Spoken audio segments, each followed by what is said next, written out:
So just to get it out of my system, I put Spider-Man in the last issue of, what was the name of it? Amazing Fantasy, yeah. And it sold like crazy. So when the sales figures came in, Martin called me into his office, and I swear this is what he said.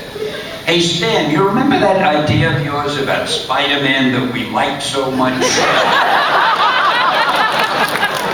Why don't we do a series? And that's how Spidey was born.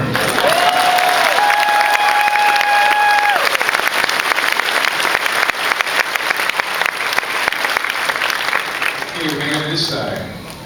Mr. Lee, my question may not be as extravagant as all the others, but what does Excelsior mean?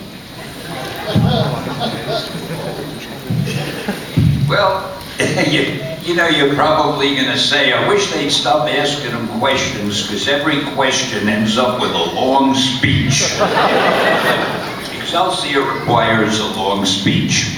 Am I using this mic okay? It sounds like the sound is coming and going to me. Anyway. You guys take care of me back, right? Yeah.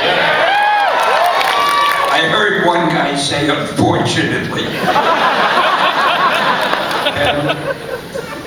I had used little expressions. I used to write a column called Stan's Soapbox, and I had something called Bullpen Bulletins, and I also would write little notes and captions of the stories, and I tried to add, I love expressions. So sometimes I would end by saying, "'Nuff said," or I'd say, "hang loose," or "face front," or anything I thought of. Little by little, I noticed that the competition was starting to use those phrases also. I didn't like that. I thought if I could only find something that I could say that they wouldn't use, because A, they wouldn't know what it meant, and B, they wouldn't know how to spell it. They weren't very bright.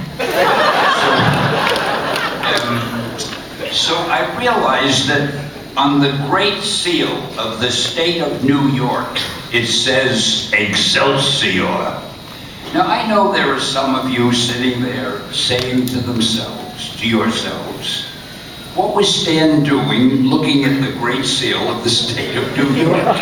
And I don't remember how I did. But somehow or other I did see it.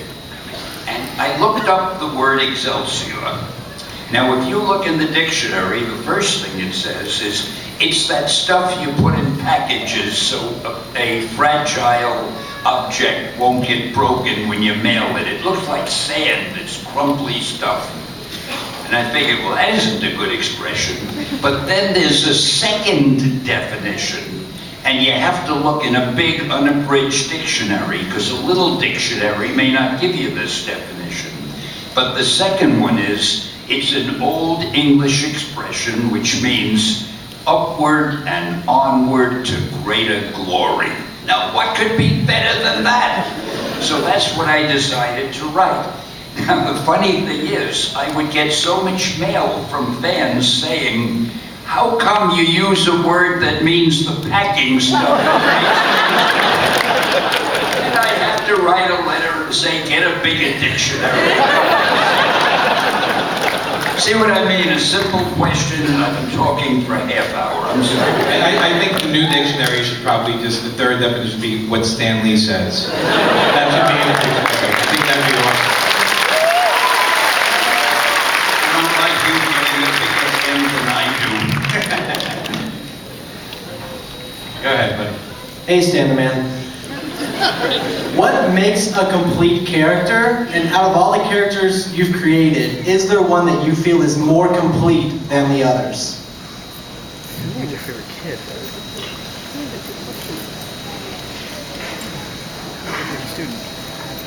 I'm not going to talk to you about that. Well, I'm not sure I know what you mean. By complete, you mean a fully fleshed out character that everybody understands? Yes. Can relate to?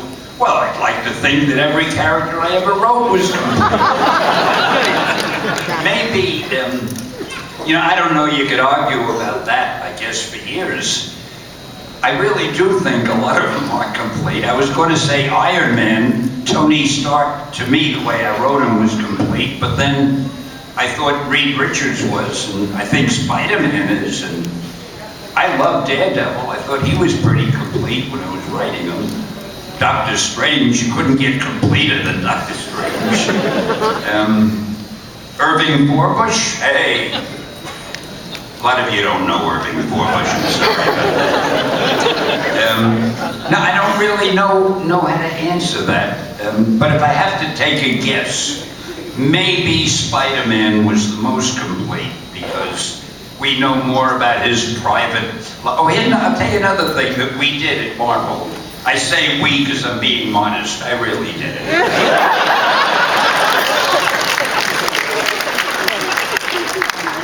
When I wrote the stories, I don't know if any of you noticed, I don't know if you noticed, Jimmy, I used a lot of thought balloons, more than anybody has ever used in comics. And the reason I use thought balloons, because if you can get to know what a person is thinking, you know that person pretty well. See, in most comics, it was all dialogue balloons. Oh, there's a bad guy. I'm a good guy. I better try to beat up the bad guy. You know, dialogue. But with me, there would be a thought balloon. Uh-oh, if I try to fight him, I may get hurt. So maybe I'll pretend I didn't see him. You see, he'd be thinking that. So you get to know the guy is a coward. So by you can learn about people. So anyway, that's why I use thought balloons, and that's why I think all of our characters were pretty complete.